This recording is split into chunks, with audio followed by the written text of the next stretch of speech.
আমি বলছি আপনারা কি দিবেন? আপনি যদি আমার প্রশ্নই না বুঝেন আপনি শিক্ষকতা করবেন কিভাবে?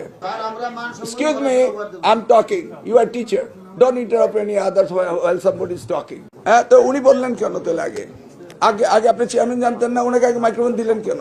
আপনি ওনার মুখে থেকে কথা কেড়ে নেন কেন? আপনি কি পারমিশন পেয়েছেন? আমি তো অনুমতি দেবো, একজন শেষ হলে না দিব। আশ্চর্য ব্যাপার। That's how you don't behave with us. আমি বলছি আপনার শিক্ষক, একটি মিটিং আমি ডিসিপ্লিনের ওয়েতে করতে চাচ্ছিলাম। আমি তো আপনাদের লোক, আমি তো আপনাদের কথা শুনি। এত অস্থির হচ্ছেন কেন? এই দাবি দাওয়া তো আমি শুনতে শুনতে অভ্যস্ত, সবকিছু জানা আছে, অজানা কিছুই নেই। কিন্তু একটা জানার বিষয় ছিল, সেটা আপনারা বলেননি।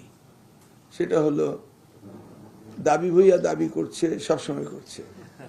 এবং আমরাও বলেছি যে আমাদের প্রিয় নেতা জনাব তারেক রহমান প্রধানমন্ত্রী হলে আর লাল পানি, গরম পানি, কামানের দাগ পড়বে না শিক্ষকদের উপর, এটা আমরা বলেছি।